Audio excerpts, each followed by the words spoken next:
Hello friends, welcome all on કૃષિ ભંડોળ. Friends, આજે ગુરુ પૂર્ણિમાના જે પવિત્ર દિવસ છે ત્યારે આપણે આપણું વીકલી કરંટ અફેર લઈને આવ્યા છીએ. તો સૌપ્રથમ તો બધા જને હેપી ગુરુ પૂર્ણિમા. બસ બધા જ તમારા જીવનમાં તમે કઈ ગુરુને ધારણ કરો અને તમે તમારા જીવનમાં ખૂબ જ પ્રગતિ કરો અને તમારું જે ઈચ્છા છે કે તમારે જે બી ગવર્મેન્ટ જોબ જોઈએ છે ગવર્મેન્ટ જોબ મળી જાય છે ને બીજી પ્રાઇવેટ કંપનીઝમાં જોબ કરવી હોય એને એ મળી જાય અથવા તો કંઈ બીજો કોઈનો પ્લાન હોય તો બધાની મનોકામના પૂરી થાય એવી આપણે ભગવાનને પ્રાર્થના કરીએ છીએ. અને આપણે આજનું આ જે વીકલી કરંટ અફેર છે એની આપણે શરૂઆત કરીએ. પણ આપણે આની શરૂઆત કરીએ એની પહેલાં તમે આગળના આપણા જે લેક્ચર છે કે જે ડાંગરના પાકમાં આવતી રોગો અને જીવાતો વિશેના અપલોડ કરેલા છે તો એ જોઈ લેજો. અને કાલથી આપણે રેગ્યુલર બધા બીજા જે છે ઘઉંના પાક વિશેના ડાયમાં આવતી જીવાતો ત્યારબાદ રોગો વિશેની માહિતી મેળવશું. ઓકે, તો વેલકમ ઓલ અગેન. અને ચલો આપણે સ્ટાર્ટ કરીએ આજનું આપણું કરંટ અફેર. ઓકે, તો ફર્સ્ટલી આપણું આ જે વીકલી કરંટ અફેર છે એમાં આપણને પહેલાં તો કે જે ICAR થ્રુ આપણને ન્યૂઝ મળેલા છે કે પર મિલેટ એટલે કે બાજરાની એક હાઇબ્રિડ જાત છે કે જે નવી ડેવલપ થયેલી છે કે જેનું નામ છે MPMH42. એ કેવી વેરાયટી છે તો કે એ જે રેનફેડ કન્ડિશન હોય છે એના માટે સસેપ્ટેબલ છે. ત્યારબાદ છે એની એવરેજ જે ગ્રેઇન હિલ્ડ છે એ કેટલું છે તો કે 21.1 ક્વિન્ટલ પ્રતિ હેક્ટર છે. ત્યારબાદ એનું મેચ્યુરિટી ટાઈમ શું છે તો કે 74 થી 77 દિવસનો છે. અને હાઈલી રેઝિસ્ટન્સ છે એટલે કે ડાઉની મિલ્યુ જે આપણને અને બ્લાસ્ટ જે આપણને બાજરામાં સૌથી વધારે પડતું જોવા મળે છે રોગ એની સામે સસેપ્ટેબલ એટલે કે રક્ષણ કરવાની ક્ષમતા ધરાવતી આ જાત છે. અને આ ટોલરન્ટ ડ્રોટ એટલે કે દુષ્કાળનો સામનો કરવા માટે પણ આ સક્ષમ છે. અને આ રાજસ્થાન અને ગુજરાત અને હરિયાણા વિસ્તાર છે એના માટે અનુકૂળ છે. તો આપણા એક્ઝામ પોઈન્ટ ઓફ વ્યૂ પણ ઇમ્પોર્ટન્ટ છે કે કેમ કે ગુજરાત માટે પણ રેકમેન્ડેડ કરેલ છે. રાજસ્થાન, ગુજરાત અને હરિયાણા. તો આપણને એવો ક્વેશ્ચન પૂછી શકે કે હાલ તાજેતરમાં નવી શોધાયેલી જાત જે છે બાજરાની MPMH42 એ કયા વિસ્તાર માટે લાગુ કરેલી છે અથવા કયા વિસ્તાર માટે રેકમેન્ડેડ કરેલી છે તેમાં રાજસ્થાન, ગુજરાત અને હરિયાણા. ઓકે, તો આગળ આપણે વાત કરીએ. ત્યારબાદ છે કેટલાક GI ટેગ કે જે અપ્રૂવ મળેલું છે. તો આપણે સ્પેસિફિક મેં તમને બહુ બધી વખત કીધેલું છે કે GI ટેગ કે જે જિયોગ્રાફિકલ ઇન્ડિકેશન એટલે કે કોઈ સ્પેસિફિક લોકેશનમાં કંઈ એવું સ્પેસિફિક કંઈ વસ્તુ હોય છે, કંઈ ફળ હોય છે અથવા તો કંઈ પણ વસ્તુ એવી કલા હોય છે એ જ કે એને આપણે GI ટેગ મળે છે. તો આમાં અલગ અલગ કેટેગરી વાઇઝ મળતું હોય છે. તો આપણે એગ્રીકલ્ચર જે કેટેગરી હોય છે એમાં જે GI ટેગ એપ્રૂવ થતા હોય એ આપણા માટે ઇમ્પોર્ટન્ટ હોય છે. સ્પેસિફિકલી તો કે ગુજરાતના કેટલા GI ટેગ છે કે જેમાં એગ્રીકલ્ચર એપ્રૂવ થયેલા છે એગ્રીકલ્ચર સેક્ટરમાં. ઓકે, અને ત્યારબાદ રિસેન્ટલી જે યુઝ થતા હોય એ આપણે કરંટ અફેર તરીકે લઈ શકીએ છીએ અને એ જ કરંટ અફેરના પાર્ટ ઓફ વ્યૂ આપણને એક્ઝામમાં પૂછાઈ શકે છે. તો રિસેન્ટલી આસામમાં GI ટેગ મળેલો છે જુડીમાં કરીને એ પ્રોડક્ટને, બરાબર છે. ત્યારબાદ આપણે વાત કરીએ નાગાલેન્ડમાં. તો નાગાલેન્ડમાં જે નાગા કુકુંબર છે એને GI ટેગ અપ્રૂવ થયેલું છે. અને ત્યારબાદ સિક્કિમ અને વેસ્ટ બેંગાલ છે કે જેમાં દાલે ખુશાની કરીને એક છે કે જે એને મળેલો છે. અને ત્યારબાદ છે મિઝોરમ કે જેમાં મિઝો જિંજરને મળેલું છે. તો આપણે એગ્રીકલ્ચર માટે આ 4 જે GI મળેલા છે GI ટેગ એ આપણે વ્યવસ્થિત યાદ રાખવાના છે. ઓકે, ત્યારબાદ આગળ આપણે વાત કરીએ કે આપણે અમિત શાહ જે છે આપણા ગૃહ પ્રધાનમંત્રી કે જેણે ઇન્દોરમાં 11 લાખ રોપા જે છે વૃક્ષો એ એક દિવસમાં વાવ્યા. તો એ જે વાવ્યા ક્યાં અભિયાન હેઠળ વાવ્યા હતા તો કે એક પેડ માં કે નામ કે જે પ્રધાનમંત્રી નરેન્દ્ર મોદીએ આ જે અભિયાન છે એ લોન્ચ કરેલું છે. અને ક્યારે કરેલું છે તો કે 5મી જૂનના દિવસે. ઓકે, તો ઇન્દોરમાં આ સૌપ્રથમ વખત એક સાથે આટલા 11 લાખ રોપાઓ વાવવામાં આવ્યા અને વિશ્વ રેકોર્ડ બનાવ્યો હતો. અને 51 લાખ આપણે વાત કરીએ મધ્યપ્રદેશ, ઇન્દોર ક્યાં આવેલું છે તો કે ફર્સ્ટ તો મધ્યપ્રદેશમાં આવેલું છે, બરાબર છે. અને 51 લાખ વૃક્ષો છે એ વાવવાનું લક્ષ્ય છે એ હાંસલ કર્યું છે અને વિશ્વ રેકોર્ડ બનાવ્યો છે. ક્યાં તો કે ઇન્દોરમાં. આની પહેલાંના ગયા વખતે પણ ન્યૂઝમાં મેં તમને કીધું હતું કે 1 કરોડ સમથિંગ મધ્યપ્રદેશની ગવર્મેન્ટે આ જે વૃક્ષો વાવવાનું લક્ષ્યાંક હાથ ધરેલું છે, બરાબર છે. તો આ તમે વીકલી ગયા વીકનો જે કરંટ અફેરવાળો લેક્ચર છે એ પણ વ્યવસ્થિત જોઈ લેજો. એમાં પણ એગ્રીકલ્ચરને લગતા ઘણું છે અને આજે પણ છે. ઓકે, તો ત્યારબાદ આપણે વાત કરીએ. આ તો મધ્યપ્રદેશમાં ઇન્દોર છે અને ત્યાં ઇન્દોરમાં 11 લાખ રોપાનું વાવેતર કરવામાં આવ્યું. કોની તો કે અમિત શાહ આવ્યા હતા એ દિવસે. ત્યારબાદ વાત કરીએ કે મધ્યપ્રદેશ, તો એનો કુલ જંગલ વિસ્તાર કેટલો છે તો કે 31% વિસ્તાર જંગલોનો ધરાવે છે મધ્યપ્રદેશ. અને સમગ્ર દેશની જો આપણે વાત કરીએ તો સમગ્ર દેશના જે કુલ વનસ્પતિ વિસ્તાર છે એમાં મધ્યપ્રદેશ એ 12% હિસ્સો ધરાવે છે અને તેના કારણે પ્રવાસન ક્ષેત્રને પણ પ્રોત્સાહન મળે છે. ઓબ્વિયસલી વાત છે, જ્યાં આપણને વધારે જંગલો કે એવું મતલબ બાયોડાયવર્સિટી જ્યાં પણ વધુ આપણને જોવા મળે છે ત્યાં ટુરિઝમ સેક્ટર છે એનું ડેવલપમેન્ટ થયેલું જ હોય છે. ઓકે, ત્યારબાદ વાત કરીએ કે મધ્યપ્રદેશમાં 6 ટાઈગર રિઝર્વ છે, 11 રાષ્ટ્રીય ઉદ્યાન છે અને 24 અભયારણ્યો છે. અને વડાપ્રધાન નરેન્દ્ર મોદીએ જે કુનો ટાઈગર રિઝર્વ છે એમાં ચિત્તા પણ લગાવ્યા છે. ઓકે, તો આપણા માટે આ જે છે એ ઇમ્પોર્ટન્ટ છે. ઇમ્પોર્ટન્ટ કેવી રીતે તો કે આમાંથી આપણને 4 વસ્તુ આપણને મળી જાય છે. પહેલું તો કે સૌપ્રથમ એક પેડ માં કે નામ જે છે અભિયાન, એના અર્થ એક દિવસમાં કેટલા રોપાનું વાવેતર થયું હતું તો કે 11 લાખ. તો કે શેમાં તો કે ઇન્દોરમાં. ઓકે, પહેલો તો એ. ત્યારબાદ શું છે તો કે મધ્યપ્રદેશમાં કુલ જંગલ વિસ્તાર કેટલો આવેલો છે તો કે 31% જંગલ વિસ્તાર આવેલો છે, જે આખા ભારતમાં સૌથી વધારે જંગલોનો વિસ્તાર ધરાવતો સ્ટેટ છે મધ્યપ્રદેશ. ઓકે, ત્યારબાદ એવું પૂછે કે કુલ જે વનસ્પતિ વિસ્તાર છે ભારતમાં આખા દેશનો, એમાં મધ્યપ્રદેશનો હિસ્સો કેટલો છે તો કે 12%. અને ત્રીજું તો કે કુનો જે ટાઈગર રિઝર્વ છે એ ચિત્તાનું ક્યાં આવેલું છે તો કે મધ્યપ્રદેશમાં. અને એની સાથે સાથે સબ કેટેગરીમાં એવા પણ ક્વેશ્ચન પૂછાઈ શકે કે ટોટલ મધ્યપ્રદેશમાં કેટલા ટાઈગર રિઝર્વ આવેલા છે તથા કેટલા રાષ્ટ્રીય ઉદ્યાનો અને કેટલા અભયારણ્યો આવેલા છે. ઓકે, તો એક્ઝામ પોઈન્ટ ઓફ વ્યૂ આપણા માટે ઇમ્પોર્ટન્ટ ક્રસ્ટ છે. બરાબર. ત્યારબાદ વાત કરીએ કે પેટ્રોલ અને ડીઝલમાંથી 20% જે ઇથેનોલ હોય એને એડ કરવાની મંજૂરી મળી ગઈ છે. આપણે ખ્યાલ છે કે દિવસે ને દિવસે પેટ્રોલ અને ડીઝલ છે એ બહુ મોંઘું થતું જાય છે. અને પેટ્રોલ અને ડીઝલ કેવું છે તો કે પુનઃપ્રાપ્ય ઉર્જા નથી. તમને ખ્યાલ છે ને, એમાં એ નહીં આવતું. આપણે એક વખત જો પેટ્રોલ કે ડીઝલનો જથ્થો ખતમ થઈ જાય પછી ફરી એ ડેવલપ થતો નથી. સૂર્ય જે સનલાઇટ છે, જે પવન છે, એ રિન્યુએબલ એનર્જીનો સોર્સ છે, પરંતુ પેટ્રોલ અને ડીઝલ એ રિન્યુએબલ એનર્જીનો સોર્સ નથી, એ નોન રિન્યુએબલનો પાર્ટ છે. તો એટલા માટે આપણે શું કરવાનું, અને આ જે પેટ્રોલ ડીઝલ છે એક તો એ નોન રિન્યુએબલ છે, બરાબર છે, કે જેનો જથ્થો ખતમ થઈ જાય છે, અને પ્લસ એના લીધે પ્રદૂષણ પણ વધારે હવામાં જોવા મળે છે.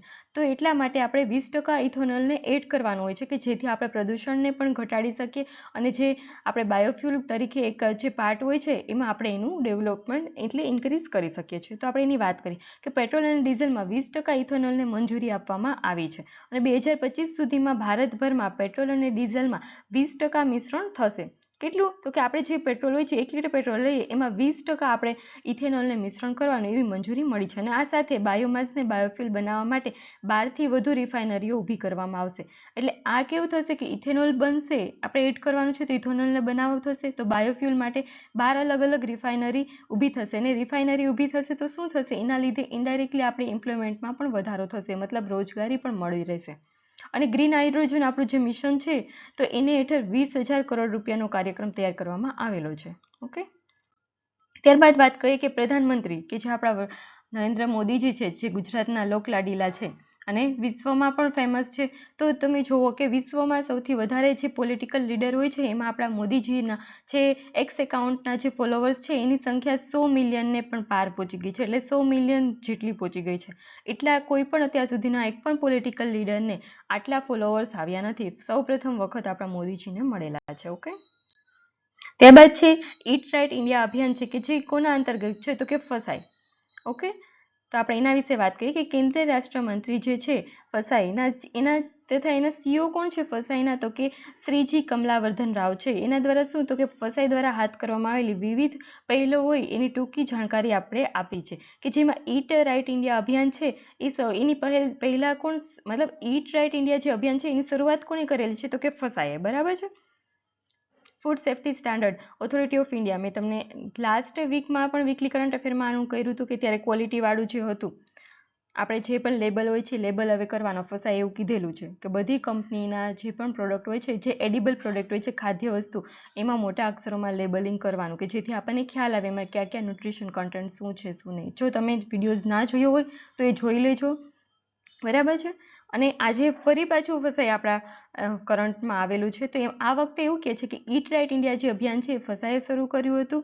અને એ જે ફસાઈ છે એને શું છે તો કે ખાદ્ય સુરક્ષા જે છે એને ઉભરતા પ્રવાહો કે સંબંધિત કરવા, એટલે ખેતીની સ્થાયી પદ્ધતિઓ હોય છે એને પ્રોત્સાહન આપવાનું, ખાદ્ય સુરક્ષા એનું વ્યવસ્થાપનને વધારવા માટે ટેકનોલોજીનો ઉપયોગ કરવા પર મહત્વનો ભાર મૂક્યો છે. આપણને ખ્યાલ છે કે ફસાઈ જે છે એક તો ખાદ્ય સુરક્ષાને લગતી એક છે કે જે કાર્ય કરે છે.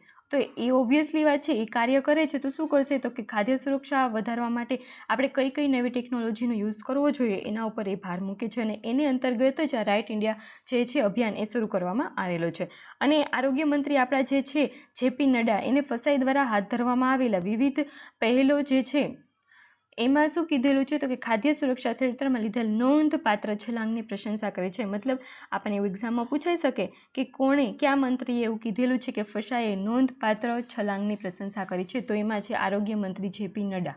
અથવા તો એવું પૂછે કે જેપી નડ્ડાએ ફસાઈના દ્વારા હાથ ધરવામાં આવેલી વિવિધ પહેલને કયા ભાવથી સંબોધિત કરેલ છે, તો આપણે એવું ત્યારે પણ એવો ક્વેશ્ચન નીકળી શકે કે નોંધપાત્ર છલાંગ. ઓકે, ત્યારબાદ આગળ વાત કરીએ કે ગૃહમંત્રી આપણા જે છે અમિત શાહ, કે જેને રાષ્ટ્રીય નાર્કોટિક્સ હેલ્પલાઇન માનસ લોન્ચ કર્યું છે. ઓકે, કેન્દ્રીય ગૃહમંત્રી જે છે અને સહકારિતા મંત્રી છે અમિત શાહ, કે એને 18મી જાન્યુઆરી 2024ના રોજ નવી દિલ્હી ખાતે નાર્કોડની 7મી સર્વોચ્ચ સ્તરીય બેઠક હતી એની અધ્યક્ષતા કરેલી છે. અને ગૃહમંત્રીએ જે છે એને નાર્કોટિક્સની જે હેલ્પલાઇન છે એમાં માનસ પોર્ટલ લોન્ચ કરેલું છે. અને શ્રીનગર ખાતે એનસીબી એટલે એનસીબી એ ઝોનલ ઓફિસ છે એનું ઉદ્ઘાટન કરશે. એનસીબી એટલે એન્ટી કરપ્શન બ્યુરો, સોરી નાર્કોટિક્સને લગતું છે. ઓકે, સોરી એસીબી એટલે એન્ટી કરપ્શન બ્યુરો આવે છે, એનસીબી એટલે નાર્કોટિક્સને લગતું જે છે બોર્ડ એનું છે. Okay, sorry.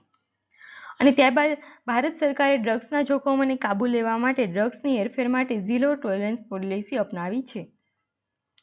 મતલબ કે ઝીરો ટોલરન્સ પોલિસી એટલે શું તો કે ડ્રગ્સનું જો કંઈ પણ કોઈ વ્યક્તિ ડ્રગ્સની બાબતમાં ફસાશે તો એને કંઈ પણ રીતે સપોર્ટ કરવામાં નહીં આવે.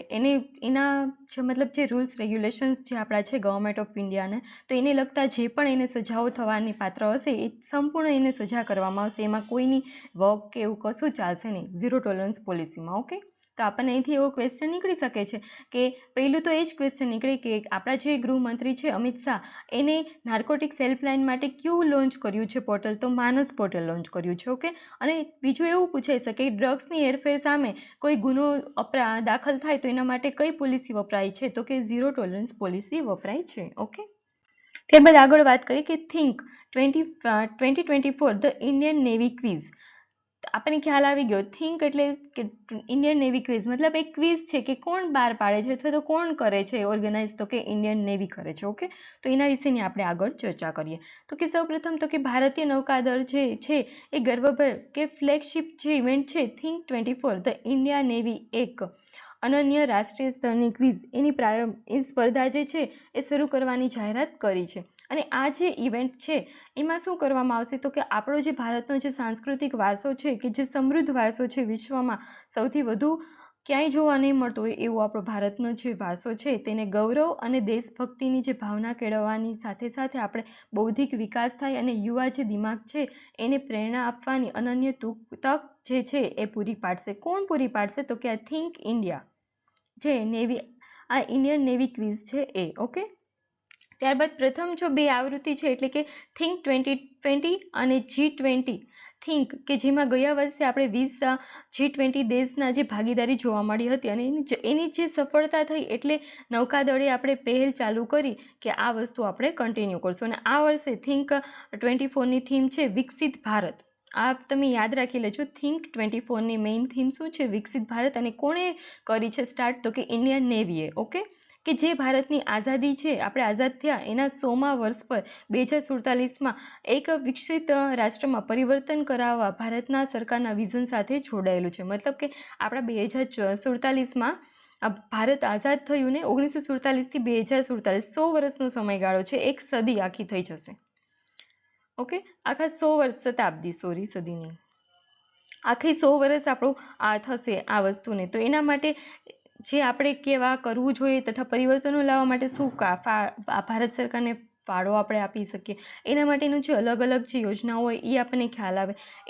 એના અંતર્ગત આપણે થિંક 2024ની જે થીમ છે વિકસિત ભારત એ ડેવલપ કરવામાં આવી છે. અને આ જે સ્પર્ધા છે, આ જે ક્વિઝ છે એ માત્ર વિદ્યાર્થીઓની સામાન્ય જાગૃતિનું પરીક્ષણ કરવાના ખ્યાલથી આગળ વધે છે અને તે યુવા દિમાગને પ્રજ્વલિત કરવા અને રાષ્ટ્રનું નિર્માણ અને વધુ ઊંચાઈ સુધી પહોંચવામાં તેમની ભૂમિકા અંગે વિદ્યાર્થીઓમાં જાગૃતિ ફેલાવવાનો એક મંચ છે. મતલબ આપણને ખ્યાલ છે કે આપણા ભારતમાં સૌથી વધુ યુવાધન આવેલું છે અને એ યુવાધન એ કેવી રીતે સારું એની કેપેબિલિટીઝનો યુઝ કરી શકે અને દેશ નિર્માણમાં, રાષ્ટ્ર નિર્માણમાં કેવી રીતે સારું કાર્ય કરી શકે એના માટેનું આ થિંક ક્વિઝ જે છે એને લીધે બેનિફિટ થઈ શકે છે. ઓકે, ત્યારબાદ આગળ વાત કરીએ કે મુખ્ય મંડીઓ જે છે એમાં ચણા, તુવેર અને અડદનો જે ભાવ છે એમાં 4% સુધીનો ઘટાડો આવ્યો છે. ઓકે, તો હવે વાત કરીએ કે કન્ઝ્યુમર અફેર્સ જે વિભાગ છે આપણો એને શું કીધું હતું તો કે રિટેલ એસોસિએશન ઓફ ઇન્ડિયા, કે જેને RAI શોર્ટ ફોર્મમાં આપણે ઓળખીએ છીએ, અને એની સાથે એક બેઠક યોજાઈ હતી અને તેમાં કઠોળના જે સંદર્ભમાં આપણે જે ભાવની સ્થિતિ છે અને એરલાઇન્સની જે લાયસન્સ, ભાવની સ્થિતિ અને લાયસન્સની જે આવશ્યકતાઓ હોય છે તે સ્ટોક મર્યાદા અને હલનચલન જે પ્રતિબંધો હોય છે એને દૂર કરવા માટે નિર્ધારિત તુવેર અને ચણાની કે જે સ્ટોક મર્યાદાનું પાલન અંગેની ચર્ચા કરવામાં આવી હતી. મતલબ કે આપણે એક લેવલ સુધી સ્ટોક રાખવો જોઈએ એની જે વાત કરવામાં આવી હતી એને રિલેટેડ આખી બેઠક હતી અને તેમાં શું જાણવા મળ્યું કે તુવેર અને ચણાનો જે સ્ટોક છે એનું એક લિમિટ રાખવી જોઈએ. અને 21/6/2024 અને 11/7/2024ના સંદર્ભમાં ખાદ્ય પદાર્થો એટલે પ્રથમ અને બીજા સુધારા ઓર્ડર 2024 આ બેઠકની અધ્યક્ષતા એ ભારત સરકારના ગ્રાહક બાબતોના જે વિભાગના સચિવ જે છે તે શ્રીમતી ડૉક્ટર નિધિ ખેરેએ કરી હતી. અને અધ્યક્ષતા કોણે કરી હતી તો કે શ્રીમતી ડૉક્ટર નિધિએ. ઓકે, અને RAI એટલે કે રિટેલ એસોસિએશન ઓફ ઇન્ડિયા એની પાસે ટોટલ 2300+ સભ્યો છે અને આ એક છે એ દેશમાં લગભગ 6 લાખથી પણ વધારે આઉટલેટ્સ છે. અને આ સચિવે એવી માહિતી આપણને આપી છે કે છેલ્લા 1 મહિનામાં મુખ્ય જે મંડીઓ છે, મંડી એટલે શું આપણે માર્કેટ, APMC, ઓકે, કે જેમાં ચણા, તુવેર અને અડદના જે ભાવ છે એમાં 4% સુધીનો ઘટાડો થયો છે, પરંતુ છૂટક ભાવમાં સમાન ઘટાડો જોવા મળ્યો નથી. છૂટક ભાવ એટલે શું છે તો કે આપણે કંઈ વસ્તુ બહાર ખરીદવા જઈએ જે આપણને કરિયાણાના દુકાનમાં મળે છે એને છૂટક ભાવ આપણે કહીએ છીએ, અને જે આપણે APMCમાં મળે છે તો એ જે છે એ છે આપણો માર્કેટ ભાવ કે જે મંડીનો ભાવ. તો મંડીના ભાવ એટલે જે APMCમાં જે ભાવ હોય છે એમાં 4%નો ઘટાડો નોંધાયો છે, પરંતુ સેમ એ જ ઘટાડો આપણને રિટેલ સ્ટોરમાં જોવા મળતો નથી.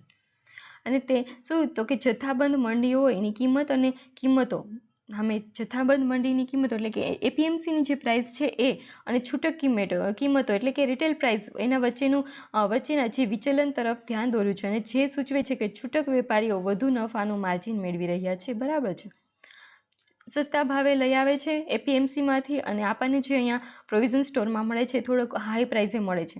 ત્યાં ભાવ ડાઉન થાય છે પણ અહીંયા ભાવ ડાઉન થતો નથી, અને એટલા માટે આ એક બેઠક યોજાઈ હતી. પણ આપણા exam point of view important છે. શા માટે તો કે એગ્રીકલ્ચર રિલેટેડ આપણો પોર્શન છે.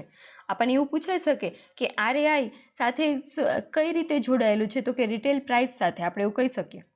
અને એવો પણ ક્વેશ્ચન નીકળી શકે કે આપણે જે જાણવા મળ્યું છે કે ભારતમાં કયા એવા પાકો છે કે જેના ભાવમાં APMC લેવલે તો ભાવ ઘટેલો છે પરંતુ રિટેલ લેવલે ભાવ ઘટેલો નથી, અને એની સમીક્ષા કરવામાં આવી હતી. તો આપણે એવું કહી શકીએ કે ચણા, તુવેર અને અડદના ભાવ, અને કેટલા ટકા તો કે 4%નો ઘટાડો. ઓકે, ત્યારબાદ આગળ છે કે એપિડેમિક પ્રિપેર્ડનેસ ઇનોવેશન એટલે CEPI એટલે કે પ્રી ક્લિનિકલ નેટવર્ક સુવિધા. તો આપણા જે કેન્દ્રીય મંત્રી છે કે જે ડૉક્ટર જીતેન્દ્રસિંહ છે તેને શું કરેલું હતું તો કે કોએલિએશન ઓફ એપિડેમિક પ્રિપેર્ડનેસ ઇનોવેશન એટલે કે CEPIનું ફૂલ ફોર્મ છે કે એ એશિયાના પ્રથમ સ્વાસ્થ્ય સંશોધન સંબંધિત પ્રી ક્લિનિકલ નેટવર્ક સુવિધાનું ઉદ્ઘાટન કર્યું છે.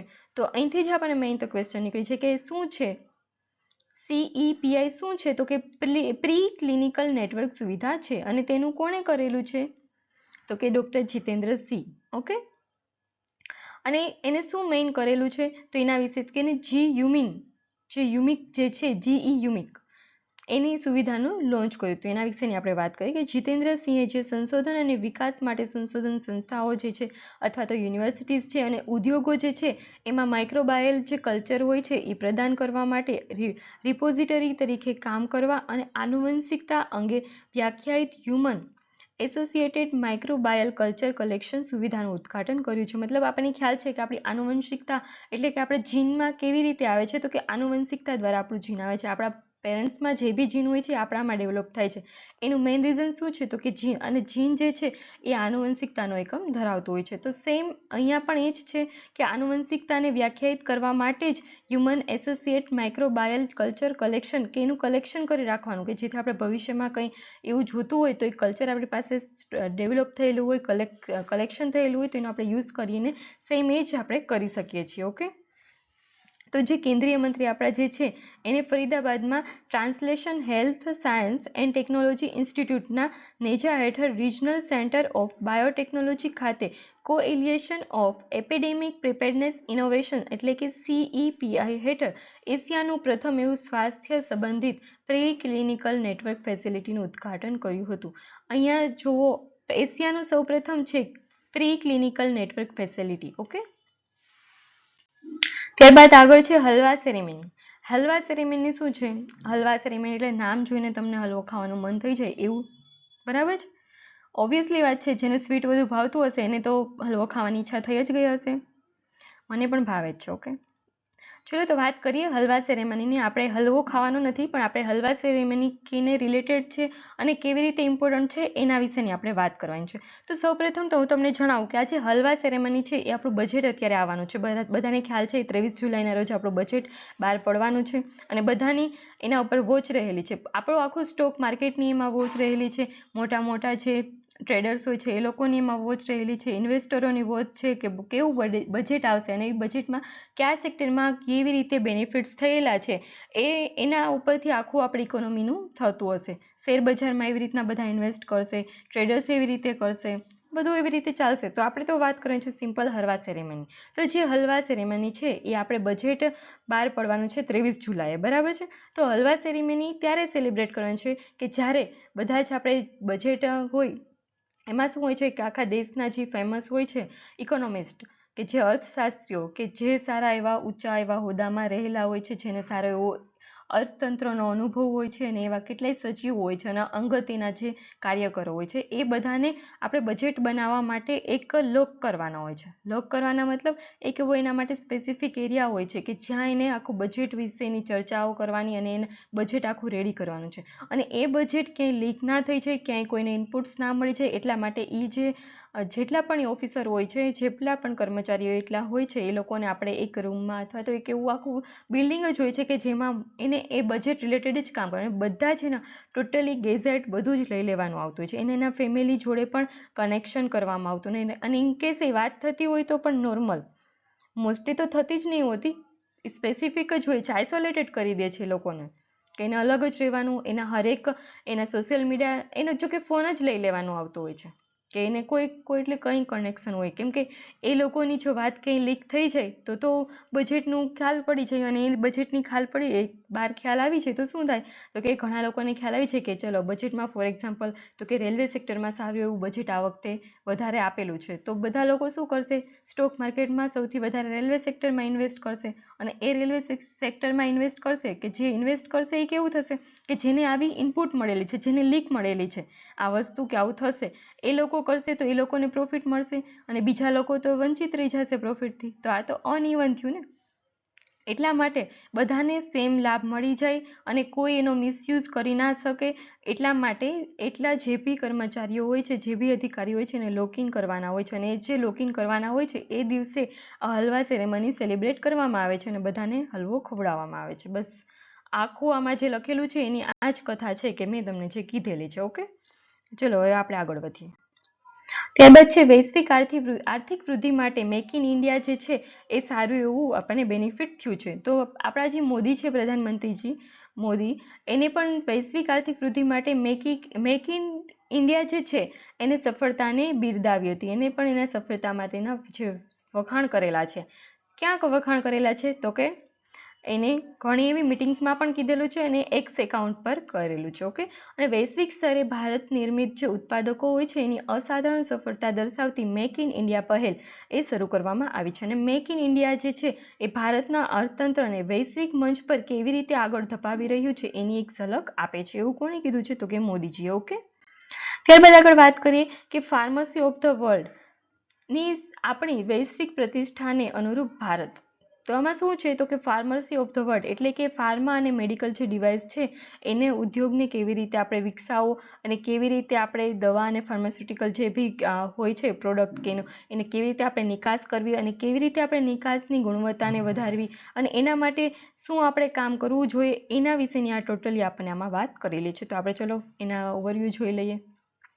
તો કે કેન્દ્રીય આરોગ્ય મંત્રી છે જેપી નડ્ડા કે જે નશીલા દ્રવ્યો, સૌંદર્ય પ્રસાધનો અને તબીબી ઉપકરણોના નિયમનની સમીક્ષા કરી હતી. અને ફાર્મસી ઓફ ધ વર્લ્ડની આપણી વૈશ્વિક પ્રતિષ્ઠાને અનુરૂપ ભારત ડ્રગ્સ રેગ્યુલેશનમાં વૈશ્વિક સ્તરે અગ્રેસર બને એ માટે આપણી પાસે વિશ્વ કક્ષાનું નિયમનકારી માળખું હોવું જોઈએ એવું કોણે કીધું છે તો કે જેપી નડ્ડાએ. ઓકે, કે જે આપણા આરોગ્ય મંત્રી છે. અને વૈશ્વિક નિયમનકારી ધોરણો હાંસલ કરવા માટે CDSCO અને ડ્રગ્સ એન્ડ મેડિકલ ડિવાઇસીસ ઉદ્યોગની અંદર પ્રક્રિયાઓની પારદર્શકતા પર ધ્યાન કેન્દ્રિત કરવાનું છે. મતલબ કંઈ પણ વસ્તુ હોય છે મેડિકલ ડિવાઇસ જે બી ડેવલપ થાય એમાં પારદર્શિકતા હોવી જોઈએ, ટ્રાન્સપરન્સી હોવી જોઈએ.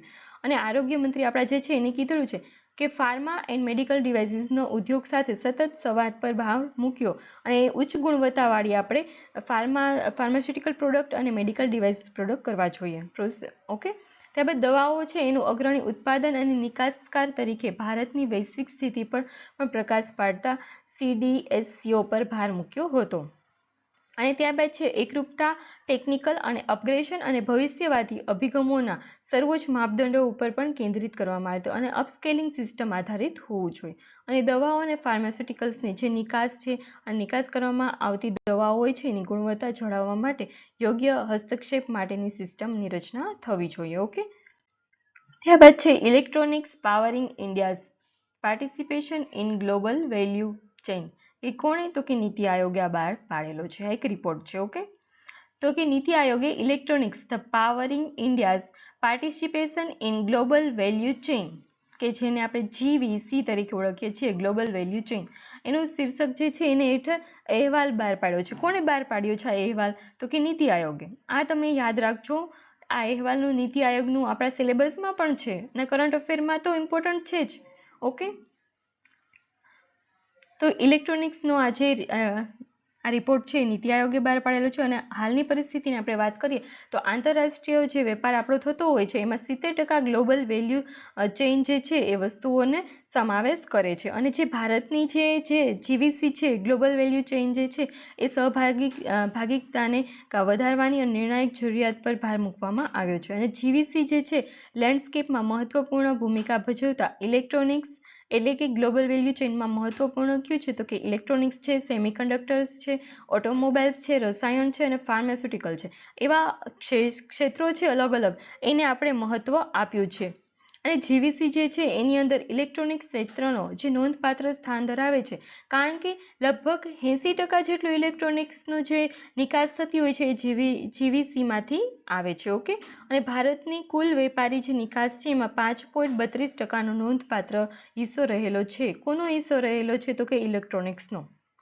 અને જ્યારે બ્રાન્ડ્સ અને ડિઝાઇનિંગ કંપનીઓમાં ભારતના ઇલેક્ટ્રોનિક્સ મેન્યુફેક્ચરિંગ સર્વિસ એટલે કે EMS કંપનીઓ એસેમ્બલી, ટેસ્ટિંગ અને પેકેજિંગનું કાર્યનું આઉટસોર્સિંગ દ્વારા થતું હોય છે. ઓકે, ત્યારબાદ આગળ આપણે વાત કરીએ કે લો ટેમ્પરેચર થર્મલ ડેસિલેશન. આ જે લો ટેમ્પરેચર થર્મલ ડેસિલેશન છે એ શું કરે છે તો કે પીવાનું જે પાણી હોય છે આપણે એ સ્વચ્છ પાણી કરે છે અને મિનરલાઇઝેશન કરે છે. ઓકે, તો ચાલો એના વિશેની આપણે વાત કરીએ તો કે લક્ષદ્વીપ છે, દમણ, દીવ, દાદરાનગર હવેલી જે છે એના પ્રશાસક છે કે શ્રી પ્રફુલ્લ પટેલ કે જે કેન્દ્રીય મંત્રી ડૉક્ટર જીતેન્દ્રસિંહ સાથેની મુલાકાત કરી હતી. અને જે શ્રી પ્રફુલ્લ પટેલ છે એને વિશ્વના પ્રથમ લો ટેમ્પરેચર થર્મલ ડેસિલેશન LTTD પ્લાન્ટ જે છે એના માટે પૃથ્વી વિજ્ઞાન મંત્રી જે જીતેન્દ્રસિંહ છે એનો આભાર માન્યો હતો. કેમ કે જેણે પીવાનું સ્વચ્છ પાણી પ્રદાન કરીને કેન્દ્ર શાસિત પ્રદેશોના જે લોકો છે ને મોટી રાહત આપી હતી. મતલબ કે લો ટેમ્પરેચર થર્મલ ડેસિલેશન જે પણ આ પ્લાન્ટ છે એનાથી શું બેનિફિટ્સ થયો તો કે લક્ષદ્વીપ, દમણ, દીવ, દાદરાનગર હવેલીના જે લોકો છે એને પીવા માટેનું સ્વચ્છ પાણી પ્રોવાઈડ કરવામાં આવ્યું છે આ જે આપણો પ્રોજેક્ટ છે એના અંતર્ગત.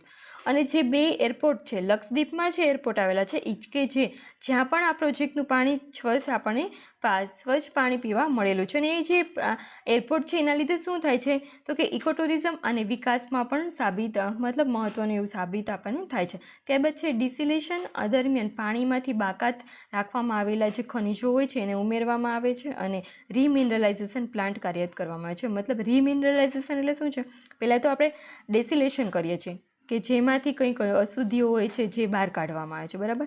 અને એમાં જે બહાર કાઢીએ છીએ અશુદ્ધિઓ એમાં ઘણા ખનિજો પણ જતા રહેતા હોય છે, તો એમાં આપણે ફરી ખનિજો જે આપણા શરીરને જરૂરી હોય છે એ ફરી એડ કરવામાં આવે તો એને રિમિનરલાઇઝેશન કહેવામાં આવતું હોય છે. ઓકે. ત્યારબાદ છે PRL એટલે કે પ્લાઝમા રિસર્ચ લેબોરેટરી કે જે આપણને અમદાવાદ ખાતે પણ જોવા મળે છે અહીંયા ગુજરાતમાં. એના જે PRL જે છે એના ડિરેક્ટર છે અનિલ ભારદ્વાજ કે જેને 2024ના COSPAR એ શું છે તો કે એ અવકાશ સંશોધન માટેની એક જે સમિતિ હોય છે, જે આંતરરાષ્ટ્રીય પરિષદ હોય છે કે જે સંયુક્ત રાષ્ટ્ર સાથે જોડાયેલી હોય છે અને જે UN કોપસ દ્વારા જે હોય છે એનું છે. અને ISRO અને આ જે COSPAR જે છે એ સાથે મળીને સંયુક્ત ક્રમે આ જે એવોર્ડ આપે છે. અને એ કોને મળ્યો છે તો કે આપણે PRLના જે ડાયરેક્ટર છે અનિલ ભારદ્વાજને મળ્યો છે. આપણે વાત કરીએ PRLની, તો PRL મેં તમને જે ફૂલ ફોર્મ કીધું કે પ્લાઝમા રિસર્ચ લેબોરેટરી કે જે એની સ્થાપના કોણે કરી હતી તો કે સૌપ્રથમ વિક્રમ સારાભાઈએ કરી હતી. અને જે વિક્રમ સારાભાઈ છે એને આપણે ભારતીય અવકાશ કાર્યક્રમના પિતા તરીકે પણ ઓળખીએ છીએ. અને આ જે PRLની જે સ્થાપના છે એ પ્રોફેસર સારાભાઈએ કરી હતી. વિક્રમ સારાભાઈ 1947માં કરવામાં આવી હતી. અને એને જે શરૂઆત કરી એના બદલ એ વિક્રમ સારાભાઈને cradle of space research in India તરીકે પણ ઓળખવામાં આવે છે. મતલબ આપણે વિક્રમ સારાભાઈ છે એને 2 નામથી ઓળખીએ છીએ. એક તો ભારતીય અવકાશ કાર્યક્રમના પિતા અને બીજા છે cradle of space research in India. અને આ જે અનિલ ભારદ્વાજ છે એના વિશેની આપણે વાત કરીએ તો એ અવકાશ અને ગ્રહોના વિજ્ઞાની છે અને એમને ભારતીય જે ગ્રહો હોય છે તે, ત્યારબાદ અવકાશના જે અલગ અલગ અભિયાનો હોય છે તેનામાં કામ કરેલું છે, તથા સૌરમંડળના કંઈ પદાર્થો છે એના કંઈ રિસર્ચમાં કામ કરેલું છે, તથા તો વાતાવરણના જે આઇનોસ્ફિયરના જે હોય છે પ્રક્રિયાઓ એના સિદ્ધાંતમાં કામ કરેલું છે. અને તેમણે અને તેમની જે આખી ટીમ છે એને જે આપણે ચંદ્રયાન છે પહેલું, બીજું, ત્રીજું એના લેન્ડર અને રોવર અને મંગળયાન જે છે અને જે 16 મિશન આપણું છે આદિત્ય L1 એના ઉપર પણ એમને કામ કરેલું છે. ઓકે. ત્યારબાદ વાત કરીએ તે power wing in the leadership of legacy of Narendra Modi. આ શું છે તો કે બુક છે power wing in the leadership of legacy of Narendra Modi. એક બુક છે કે જે બુક કોણે લખેલી છે તો કે આ ડૉક્ટર R બાલાસુબ્રમણ્યમ એના દ્વારા આ બુક લખાયેલી છે, the power wing in the leadership legacy of Narendra Modi. આપણને ખ્યાલ આવે છે નરેન્દ્ર મોદી બુકનું ટાઇટલમાં જ નામ આવ્યું એટલે આ બુક કોના પર છે તો કે મોદીજી ઉપર. અને મોદીજી ઉપર બુક હોય તો ઓબ્વિયસલી વાત છે જે બી ઓથર હોય છે પહેલાં તો મોદીજી પાસે એને ફર્સ્ટ કોપી તો આપવાના જ છે, તો એ ફર્સ્ટ કોપી આપી છે. બસ ધેટ્સ ઇટ. આટલું જ આપણું ન્યૂઝ છે. પણ આપણા માટે ઇમ્પોર્ટન્ટ એ છે કે કોણે બુક લખી અને કઈ બુક છે. તો લખી છે કોણે તો કે બાલાસુબ્રમણ્યમ અને power wing in the leadership of legacy of Narendra Modi. Okay. ત્યારબાદ છે ખેલો ઇન્ડિયા રાઇઝિંગ ટેલેન્ટ આઈડેન્ટિફિકેશન કે જેનું શોર્ટ ફોર્મ છે કીર્તિ. અને આપણને ખ્યાલ છે હમણાં પેરિસ ઓલિમ્પિક આપણે નજીક આવી રહ્યો છે, તો પેરિસ ઓલિમ્પિક નજીક આવ્યો છે એટલા માટે આપણા જે રમતગમતના જે મંત્રાલય જેના છે ડૉક્ટર મનસુખ માંડવિયાજી કે જેમણે યુવાઓને જે પ્રોત્સાહન આપવા માટેનું આખું એક કાર્યક્રમ રચ્યો હતો અને આખી એક મિટિંગ પણ કરવામાં આવેલી હતી કે જેમાં બધાને ગુડ લક કીધેલું છે તથા મોટિવેશન આપ્યું છે. તો એના અંતર્ગત છે. પણ આપણા માટે ઇમ્પોર્ટન્ટ એ છે કે ખેલો ઇન્ડિયા રાઇઝિંગ ટેલેન્ટ આઈડેન્ટિફિકેશન છે એનું શોર્ટ ફોર્મ તો કે કીર્તિ છે, બરાબર છે. અને ફર્સ્ટ તો કે આ જે કીર્તિ છે એનું અત્યારે નવી દિલ્હીમાં બીજા તબક્કામાં ઉદ્ઘાટન થયું છે, બરાબર. અને પહેલો તબક્કો ક્યાં હતો તો કે ચંદીગઢમાં હતો. એવી રીતે આપણે મેઇન પોર્શન એ જ યાદ રાખવાના. ઓકે. બસ પછી તો નીચે જે બધી સબ ઇન્ફોર્મેશન છે એટલી હદે ઇમ્પોર્ટન્ટ નથી, પણ આપણે એક વખત જોઈ લઈએ. ચલો કે મેં તમને જેમ કીધું એ કે પહેલો તબક્કો તો કે ચંદીગઢમાં. બીજો તબક્કો હાલમાં જે થયો એ નવી દિલ્હીમાં થયો છે. અને ડૉક્ટર મનસુખ માંડવિયા છે ને તમામ રાજ્યોને ઓનબોર્ડ કરી અને જિલ્લાઓને મૂલ્યાંકનના એકમ તરીકે ગણીને નાણાકીય જે વર્ષ છે 24-25 એમાં 20 લાખ આકારણી હાંસલ કરવાના લક્ષ્યવાળા પ્રોજેક્ટ પર ભાગ મૂક્યો છે. અને એ જે પ્રોજેક્ટ છે એ પ્રોજેક્ટ કીર્તિ છે. ઓકે, અને જે પ્રોજેક્ટ કીર્તિ છે એના પ્રથમ તબક્કામાં 70 કેન્દ્રો પર 3,62,683 નોંધણીઓ કરવામાં આવી હતી. ત્યારબાદ 28 રાજ્યો અને કેન્દ્રશાસિત પ્રદેશોમાં લગભગ 51,000ની આકારણી કરવામાં આવી હતી કે જે સિલેક્ટ કરવામાં આવી હતી.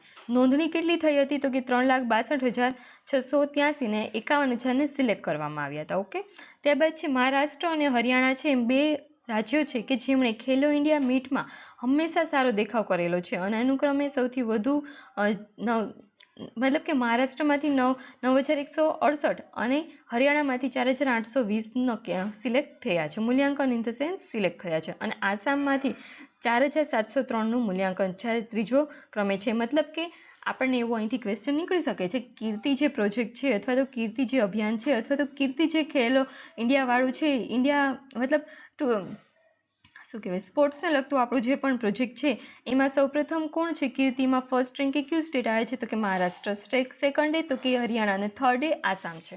ઓકે, કે જેમાંથી વધુ લોકોને સિલેક્ટ એ સ્ટેટમાંથી કરેલા છે. અને આપણે આ જે કીર્તિ પ્રોજેક્ટ છે એની અંતર્ગત તીરંદાજ છે, એથ્લેટિક્સ છે, બેડમિન્ટન છે, બોક્સિંગ છે, ફૂટબોલ છે, હોકી છે, કબડ્ડી છે, ખોખો, વોલીબોલ, વેઇટ લિફ્ટિંગ અને કુસ્તી જેવી 11 શ્રેણીમાં મહત્વાકાંક્ષી જે પણ એથ્લેટિક્સ હોય છે એથ્લેટ્સ હોય છે એનું મૂલ્યાંકન થયું છે. મતલબ એને સિલેક્ટ કર્યા છે. બરાબર છે.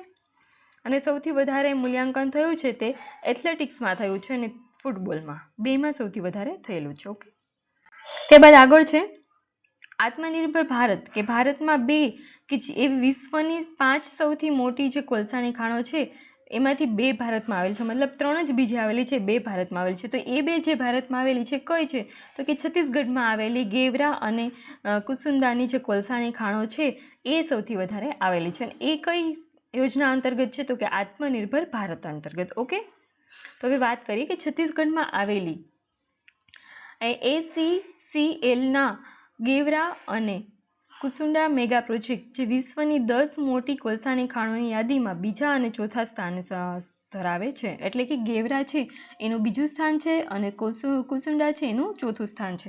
અને છત્તીસગઢ સ્થિત છે કે કોલ ઇન્ડિયાની પેટા કંપની જે છે સાઉથ ઇસ્ટર્ન કોલફિલ્ડર્સ લિમિટેડ, એટલે કે એનું જે શોર્ટ ફોર્મ છે SECL તરીકે ઓળખાય છે. ઓકે, કે જેમાં ગેવરા અને કુસુંદા, આપણે કુસુમ યાદ રાખી લો એટલે તમને ઇઝીલી યાદ રહી જાય. કુસુંદા બહુ મોટું નામ થઈ જશે ને ઘણા તો ભૂલી જશે એ ટાઈમે, એટલે આપણે કુસુમને યાદ રાખી લેવાની. ગેવરા અને કુસુંબા અથવા તો ગોરીબેન ને કુસુમબેન, એટલે યાદ રહી જશે આપણને કે આ 2 ખાણ છે ગોરીબેન કુસુમબેન. એ છે ગોરીબેન ને કુસુમબેન એ વિશ્વની સૌથી 5 મોટી ખાણો છે એમાંથી 2 તો આપણે ગોરીબેન ને કુસુમબેન અહીંયા જ છે. એવું યાદ રાખી લો એટલે તમને યાદ રહી જશે. આપણે તો ગમે એમ ટ્રીક યુઝ કરીને આપણને યાદ રહેવું જોઈએ, આપણા માટે મોસ્ટ ઇમ્પોર્ટન્ટ એ વસ્તુ છે. કેમ કે એક્ઝામમાં આપણો એક પણ માર્ક્સ ઓછો આવે અને આપણે મેરિટમાં પાછળ રહી જાય એ વસ્તુ આપણને પોસાશે નહીં, એટલા માટે. હે ને, ચલો આગળ વાત કરીએ કે આ જે ખાણો છે એમાં સરફેસ માઇનર જેવા વિશ્વના કેટલાક સૌથી મોટા અને સૌથી અદ્યતન ખાણકામ મશીનોનો તૈનાત કર્યા છે. અને જે ઇકો ફ્રેન્ડલી કામગીરી માટે વિસ્ફોટ કર્યા વગર કોલસાને બહાર કાઢે છે. મતલબ સરફેસ માઇનર જે છે એ શું છે તો કે ઇકો ફ્રેન્ડલી એવું મશીન છે કે જે કોલસાને બહાર કાઢવા માટે યુઝ થતો હોય છે. ઓકે, ચલો આગળ વાત કરીએ આપણે. ત્યારબાદ વાત કરીએ ગુજરાતની. આપણે છત્તીસગઢમાં હતા, છત્તીસગઢમાંથી ગુજરાતમાં આવી જાય. અને ગુજરાતમાં શું છે, ગુજરાતમાં પણ રંગીલું રાજકોટની આપણે વાત કરીએ છીએ કે ગુજરાતમાં રાજકોટમાં ICALનું ઉદ્ઘાટન થયું હતું. તો હવે આપણને એમ થાય ICL શું છે તો કે પ્લેટફોર્મ છે કે જવાબદારી અને શાસન વધારવા માટે સ્થાનિક સરકારો જે હોય છે એમાં નીતિ ઘડવૈયા હોય છે અને વહીવટીકર્તા હોય છે અને ઓડિટર્સ હોય છે કે જેના વચ્ચેનું સહયોગને પ્રોત્સાહન આપે છે. મતલબ ICAL જે છે એક એવું પ્લેટફોર્મ છે કે જ્યાં એ વહીવટકર્તાઓ અને ઓડિટર્સ હોય છે. આપણને ખ્યાલ છે ને ઓડિટરની, તો એ વચ્ચેનું જે તાલમેલ હોય એનું જોડવાનું કાર્ય કરે છે. બસ આપણું મેઇન આ જ છે. પણ એ ક્યાં છે? ગુજરાતમાં, રાજકોટ. ઓકે, ત્યારબાદ આ જે ઉદ્ઘાટન થયું એમાં ઓડિટ ક્ષમતા અને સ્થાનિક સરકારી ઓડિટર્સની સ્વતંત્રતામાં વધારો કરવા, સુધારેલા નાણાકીય કામગીરીનું મૂલ્યાંકન કરવા, સેવા વિતરણ અને ડેટા રિપોર્ટિંગને પ્રોત્સાહન આપવા માટે નોંધપાત્ર સીમાચિહ્નરૂપ કાર્યો કરવામાં આવ્યું હતું. અને ભારત છે એ છઠ્ઠું સૌથી સ્વચ્છ શહેર છે કે જે માર્ચ 2021 સુધીમાં વિશ્વના 7મા સૌથી ઝડપી વિકસતું શહેર છે. અને ICAL કે જે સમગ્ર ભારત અને વૈશ્વિક સ્તરે સ્થાનિક સરકારો સાથે સંકળાયેલા નીતિ ઘડવૈયાઓ, વહીવટીકર્તાઓ અને ઓડિટર્સને એકત્રિત કરવા માટે એક સહયોગી પ્લેટફોર્મની કલ્પના કરે છે. મતલબ કે બધાને એક સાથે જોડવાનું કામ કરે છે ICAL. અને ભારત છે આપણું છઠ્ઠું છે સૌથી શહેર, સૌથી ઝડપથી વિકસતું. ઓકે, ચલો આગળ વાત કરીએ. Wings to our hops volume 1. Okay, આ પણ એક બુક છે. ચલો એના વિશેની આપણે વાત કરીએ કે શિવરાજસિંહ ચૌહાણે wings to our hops volume 1 ભારતીય કે જે રાષ્ટ્રપતિ ભવન જે છે હેરિટેજ મીટ્સ ધ પ્રેઝન્ટ અને કહાની રાષ્ટ્રભવન કી એ પુસ્તકો છે એનું અનાવરણ કર્યું છે. તો અહીંયા ક્વેશ્ચન એ થાય કે કોને અનાવરણ કર્યું? તો કે શિવરાજસિંહ ચૌહાણે. કઈ બુક છે? તો કે wings to our hops volume 1 રાષ્ટ્રપતિ ભવન હેરિટેજ મીટ્સ, અને બીજી છે કે Rashtrapati Bhavan heritage meets the present and કહાની રાષ્ટ્રભવનથી પુસ્તકોનું અનાવરણ કર્યું છે. અને પુસ્તકો જે છે એમાં રાષ્ટ્રપતિ આપણે દ્રૌપદી મુર્મુજી છે મુર્મુજી એની તમામ દેશવાસીઓ પ્રત્યેની કરુણાની અસરકારકતા અભિવ્યક્તિઓ કે જે આપણા લોકશાહીનો ભંડાર છે એના વિશેનું આમાં પુસ્તકોમાં વર્ણન કર્યું છે. અને આ જે પુસ્તકો આપણા જે છે તે આવનારી પેઢીઓ માટે એક સંગ્રહ સમાન કામ કરશે. ઓકે, ત્યારબાદ છે ધ વોઇસ બોક્સ કે NFDC અને નેટફ્લિક્સ દ્વારા ડેવલપ થયેલું છે. તો એના વિશેની ચલો વાત કરીએ. વોઇસ બોક્સ આપણને ખ્યાલ આવી ગયો છે, નેટફ્લિક્સ આવ્યું એટલે કે ચલો આ તો એન્ટરટેનમેન્ટને લગતું જ કંઈક હશે, તો એવું જ છે. ચલો આપણે એના વિશે જોઈએ. ઓકે, તો NFDC અને નેટફ્લિક્સ પાર્ટનર છે જે ધ વોઇસ બોક્સ કે જે ભારતમાં વોઇસ ઓવર આર્ટિસ્ટ માટે એક અપસ્કિલિંગ પ્રોગ્રામ લોન્ચ કરશે. કોણ લોન્ચ કરશે? તો કે NFDC અને નેટફ્લિક્સ બંને અપસ્કિલિંગ પ્રોગ્રામ લોન્ચ કરશે. માહિતી અને પ્રસાર મંત્રાલય જે છે એના નેજા હેઠળ જાહેર ક્ષેત્રની જે કંપની છે કે national film development corporation NFDC national film development corporation અને એ નેટફ્લિક્સ ઇન્ડિયા સાથે હાથ મિલાવીને એટલે કે બંને પાર્ટનર થઈને બંને સાથે ચાલીને ભારતમાં વોઇસ ઓવર કલાકારો માટે ધ વોઇસ બોક્સ નામનો અપસ્કેલિંગ પ્રોગ્રામ શરૂ કરશે. વોઇસ ઓવર શું છે? તો કે વોઇસ ઓવર એટલે કે તમને ખ્યાલ છે, તમે જે એડવર્ટાઇઝ જોવો છો બરાબર છે કે જેમાં આવે છે શુદ્ધ દેશી ઘી તથા તો ઘણું અમૂલ દૂધ પીતા હૈ ઇન્ડિયા, આપણે એવી અલગ અલગ પ્રકારની જે જાહેરાત જોઈએ છે, જે એડવર્ટાઇઝમેન્ટ જોઈએ છે ટીવી ઉપર, એમાં જેનો વોઇસ આવેલો હોય છે એને વોઇસ ઓવર કહેવામાં આવે છે. અને હું અત્યારે તમારી જોડે જે બોલું છું એ પણ એક ટાઈપનો વોઇસ ઓવર જ કહી શકીએ છીએ આપણે. ઓકે, અને આ જે નેશનલ ફિલ્મ ડેવલપમેન્ટ જે કોર્પોરેશન છે એ અને MOIBના જે સંયુક્ત સચિવ છે જે બ્રોડકાસ્ટિંગ કે જે ભારતીય સિનેમાને પ્રોત્સાહન આપવા માટે અને મીડિયા અને મનોરંજન ઉદ્યોગોમાં પ્રતિભાને પોષવા માટે NFDC અને નેટફ્લિક્સના સંયુક્ત રીતે દ્રષ્ટિકોણ સાથે સુસંગત છે. મતલબ કે આ જે છે એમાંથી આપણે એટલું જ યાદ રાખવાનું છે કે ધ વોઇસ બોક્સ છે એ કોની સાથે મળીને લોન્ચ કર્યું છે? તો કે NFDC અને નેટફ્લિક્સ બંને સાથે મળીને કર્યું છે. અને શા માટે છે? તો કે વોઇસ ઓવર માટે છે. બસ આટલું તમે યાદ રાખી લો એટલે ઇનફ છે આપણા માટે. ત્યારબાદ આગળ વાત કરીએ કે CR પાટીલ કે જેને ગોબરધન પહેલની પ્રગતિ જે છે એની સમીક્ષા કરી હતી. તો કે કોણે સમીક્ષા કરી હતી? તો કે CR પાટીલે. ઓકે, આપણને ગોબરધન આવ્યું એટલે આપણને ખ્યાલ આવી ગયો છે કે આ શેના લગતું છે? તો કે બાયોફ્યુલને લગતું કંઈક હશે અથવા તો કંઈક એવું હશે કે જેનાથી આપણે ઓર્ગેનિક ખાતર બનાવી શકીએ, જૈવિક ખાતર બનતું હશે, એવું હશે ને? અને એવું જ છે. તો ચલો એના વિશેની આપણે વાત કરીએ ડિટેલ્સમાં. તો કે ગોબરધન પહેલ કે જે એક મહત્વપૂર્ણ પગલું હતું ભારત સરકારનું, પણ એ કોનું છે? તો કે ભારતના કેન્દ્રીય જલશક્તિ મંત્રી CR પાટીલ જે છે એને શું કર્યું? તો કે નવી દિલ્હીમાં કોમ્પ્રેસ્ડ બાયોગેસ કે જેને આપણે CBG ઉત્પાદકો સાથે આપણે ઓળખીએ છીએ કે એ CBG ઉત્પાદકો હોય છે એ શું કરે છે? CBG ઉત્પાદકો તો કે એ જે છે કોમ્પ્રેસ્ડ બાયોગેસ હોય છે એ પ્રોડ્યુસ કરવાનું કામ કરે છે. અને સરકાર દ્વારા ઓર્ગેનિક કચરાને CBG અને ઓર્ગેનિક ખાતર જેવા મૂલ્યવાન સંસાધનોમાં પરિવર્તન કરે છે. અને જે રાસાયણિક ખાતરો હોય છે આપણને ખ્યાલ છે એના વધુ પડતા ઉપયોગથી આપણી જે જમીન હોય છે એની ક્વોલિટી ઘટી જાય છે અને તથા જમીનમાંથી કેટલાય પોષક તત્વોનો નાશ થાય છે. તો એવા સમયે આપણે આ ગોબરધન જે પહેલ છે એ ફાયદો કરશે. કેવી રીતે ફાયદો કરશે? તો કે જૈવિક ખાતરો હશે એ આમાંથી બનશે અને એ જૈવિક ખાતરોનો જો આપણે માટીમાં જમીનમાં યુઝ કરશું તો એનાથી આપણા પોષક તત્વો પણ જળવાઈ રહેશે અને સારું એવું આપણને ઉત્પાદન પણ મળશે. ઓકે, તો આ જે CBG છે એ ઉદ્યોગો છે એને રાસાયણિક ખાતરોના વધુ પડતા ઉપયોગ વિશેની વાત કરી હતી અને તેમાં ખાસ કરીને વાત કરીએ તો કે જમીનમાં કાર્બનની ઉણપ અને આ કાર્બન જે સંતુલન છે એનું પુનઃસ્થાપિત કરવા માટે FOM એટલે કે આર્થોવાળા ઓર્ગેનિક ખાતરો અથવા અને LFOM એટલે કે લિક્વિડ ફોર્મેટ ઓર્ગેનિક મેન્યુફેક્ચર. એક લિક્વિડ ફોર્મેટ વાળું છે અને બીજું છે ઓર્થોવાળા ઓર્ગેનિક. મતલબ કે આ ઓર્ગેનિક ખાતરો છે એને તરફ આપણે વધુ ડેવલપમેન્ટ કરી અને કેવી રીતના કાર્બન હોય એનું પુનઃસ્થાપન આપણે જમીનમાં કરી શકીએ એના વિશેની વાત કરી છે. અને જૈવિક ખાતરોને પ્રોત્સાહન આપવા માટે જમીનની તંદુરસ્તી હોય છે પુનઃસ્થાપિત કરવા માટે આ યુઝ થાય છે. અને પ્લાન્ટ્સ હોય છે એની સદ્ધરતા અને વૃદ્ધિને સુનિશ્ચિત કરવા માટે સર્ક્યુલર ઇકોનોમીને સાતત્યપૂર્ણ વિકાસને પ્રોત્સાહન આપવા માટે વિવિધ નીતિગત ક્ષમકર્તાઓને અમલ કરવામાં આવ્યો છે. ઓકે, મતલબ આપણે આ જે છે ઇન શોર્ટ એવું યાદ રાખવાનું આવે છે કે જે ગોબરધન પહેલ છે એ કેના માટે છે? પહેલા તો કે CBG ઉદ્યોગો માટે છે. ઓકે, CBG ઉદ્યોગ એટલે શું? તો કે કોમ્પ્રેસ બાયોગેસ જે હોય છે એને પ્રોડ્યુસ કરતા હોય એ જે ઉદ્યોગો હોય છે એ એના માટે છે. અને આ જે ગોબરધન છે એનાથી શું થાય છે? ઓર્ગેનિક ખાતર હોય છે એનો આપણે ડેવલપ કરીએ છીએ અથવા તો જૈવિક ખાતરોને વધુ બનાવી શકીએ છીએ. ઓકે, ચલો આગળ વાત કરીએ. NHAI national highway authority of India કે જેને શું કર્યું છે તો કે ફ્રન્ટ વિન્ડશીલ્ડ પર ફાસ્ટેગ જે ન ધરાવતા હોય એવા વાહનો પાસેથી ડબલ ટેક્સ વસૂલો છે. બસ આમાં આપણે એટલું જ યાદ રાખવાનું છે કે national highway authority of India છે એને શું કર્યું છે તો કે એક ફ્રન્ટ વિન્ડશીલ્ડ એ જે એનો એક કાર્યક્રમ છે, એક યોજના જે છે એના અંતર્ગત ફ્રન્ટ વિન્ડશીલ્ડ યાદ રાખજો, ઇમ્પોર્ટન્ટ છે એ શબ્દ. એમ જેની પાસે ફાસ્ટેગ, આપણને ખ્યાલ છે આપણે કારમાં જતા હોય છે તો ફાસ્ટેગ લગાવવું ફરજિયાત છે. જો ફાસ્ટેગ ના હોય તો ડબલ ટેક્સ આપણે ઓલરેડી ત્યાં ભરીએ જ છીએ. પણ અહીંયા ફરી આપણને એવું એમાં કીધેલું છે અલગ અલગ રીતે કે જેની પાસે હજુ પણ ફાસ્ટેગ નહીં લગાવ્યો હોય તો એની પાસેથી ડબલ ટોલ ટેક્સ વસૂલાશે. બસ તો એના વિશેની જ આમાં કહાની કરેલી છે તો આપણે વાંચી લઈએ કહાની.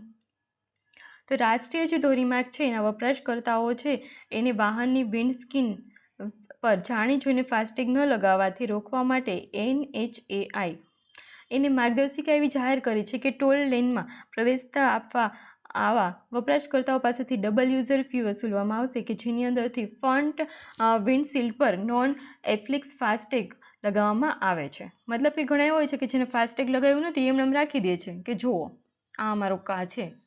ઘણાને એવું હોય ને કે અમારા કાચ ખરાબ થઈ જશે તો એ લોકો ફાસ્ટેગ નહીં લગાવતા.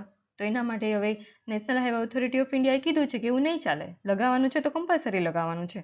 કેમ કે શું કરે છે, એક કાગળ જે ફાસ્ટેગનું એક કાગળ ટાઈપનું જ છે, સમજો ને કાર્ડ જ છે. તો એ કાર્ડ છે એ પોતે લગાવતા નથી, પછી આમ રાખે છે કે કાચમાં રાખે કે દેખાય તો સ્કેન કરવામાં ટાઈમ લાગે અને એ ટાઈમ લાગે તો પાછળ લાઈન પણ વધી જતી હોય છે, એના લીધે બીજા પણ કારણો થતા હોય છે. તો એના વિશેનું આપણને કીધેલું છે. ઓકે, કે આ ઉપરાંત શું થાય છે તો જે પણ આ વિન્ડશીલ્ડ પર ફાસ્ટેગ ન જોડાવાના કિસ્સામાં તમામ યુઝર હોય એની ફી કલેક્શન એજન્સીઓ અને કન્સેશન્સ હોય છે એને ડબલ યુઝર્સ ફી વસૂલવા માટે વિસ્તૃત સ્ટાન્ડર્ડ ઓપરેટિંગ પ્રોસિજર હોય છે એ જારી કરવામાં આવી છે. અને આ ઉપરાંત આપણે વાત કરીએ તો ફ્રી પ્લાઝા પર વાહનોની નોંધણી નંબર સાથે CCTV ફૂટેજ ફાસ્ટેગ ન લગાવેલ કેસોમાં નોંધ કરવામાં આવશે. અને કેન્દ્રીય ગૃહમંત્રી જે છે એને શું કહે છે તો કે રાષ્ટ્રીય નાર્કોટિક્સ હેલ્પલાઇન નંબર માનસ લોન્ચ કરી હતી કે મેં તમને જે અગાઉ કરી હતી. અને એ માનસ પાસે ટોલ ફ્રી નંબર 1933 એક વેબ પોર્ટલ હતું કે જેમાં એક મોબાઈલ એપ હતી ઉમંગ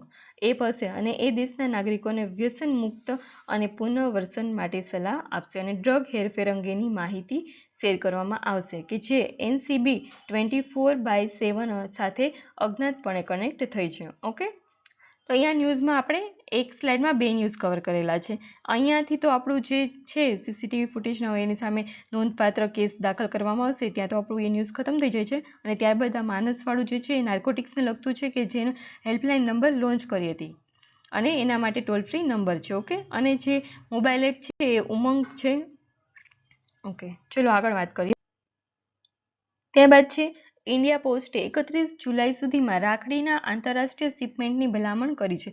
મતલબ કે આપણો કોઈ વિદેશમાં આપણા કોઈ ભાઈઓ રહેતા હોય, જે બી બહેનો હોય એના, અથવા તો કોઈના સગાવાલા હોય કે જે રાખડી મોકલાવી હોય છે ફોરેન કન્ટ્રીઝમાં, તો એના માટે ઇન્ડિયા પોસ્ટે એ આંતરરાષ્ટ્રીય શિપમેન્ટનું એક કામ કર્યું છે કે જેથી તે વિશ્વના તમામ જે એના ભાઈઓ હોય છે, જ્યાં રહેતા હોય છે, તો એ લોકોને અથવા તો બીજા કોઈ લોકો હોય એને આમંત્રણ મતલબ મળી જાય, રાખડી પહોંચી જાય, એના માટેની પહેલ કરાવી છે. અને આ કોણે કર્યું છે? તો કે ઇન્ડિયા પોસ્ટે. બસ આ શોર્ટ એન્ડ સ્વીટ ન્યૂઝ છે. આપણા માટે ઇમ્પોર્ટન્ટ છે કે ઇન્ડિયા પોસ્ટે પહેલી વખત 31 જુલાઈ સુધીમાં બધી જ રાખડીઓને આંતરરાષ્ટ્રીય શિપમેન્ટ કરી દેવાની ભલામણ કરેલી છે. ઓકે, તો ફ્રેન્ડ્સ, થેન્ક યુ. આપણું આજનું આ કરંટ અફેર જે વીકલી છે એ ખતમ થાય છે. તમે આપણી ચેનલ કૃષિ ભંડોળને લાઇક કરો, શેર કરો અને સબસ્ક્રાઈબ કરો. Okay, thank you.